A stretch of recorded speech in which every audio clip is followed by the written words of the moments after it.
ওনার মেয়েকে অপহরণ করা হয়েছে এবং ওনার মেয়ে এখানকার স্থানীয় যে সিদ্দিকিয়া কামিল মাদ্রাসা, সেই মাদ্রাসা পঞ্চম শ্রেণীর স্টুডেন্ট। স্কুলে যাওয়ার পথে ইজি বাইক থেকে তাকে ইজি বাইকে যখন সে যাচ্ছিল তখনই তাকে হয়তো কোনো একটি চক্র তাকে তার মেয়েকে নিয়ে চলে গেছে এবং মেয়েরা কোনো খবর পাচ্ছে না। তো এই কারণে সে কান্নাকাটি শুরু করে দিয়েছে। তো আমি তখন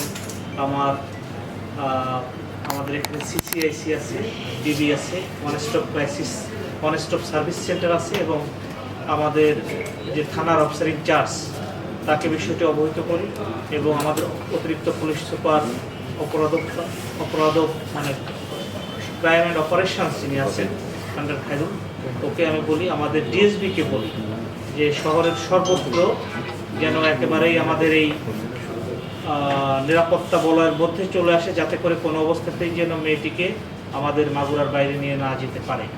তো তারই পরে ওকে কোনো একটা জায়গায় স্কুলে কোনো একটি ভবনের মধ্যে নিয়ে যায়, ও খুব বুঝতে পারে না। পরেও যখন মানে সচেতন হয়, জ্ঞান ফিরে আসে, তখন সে দেখে যে এই অবস্থা।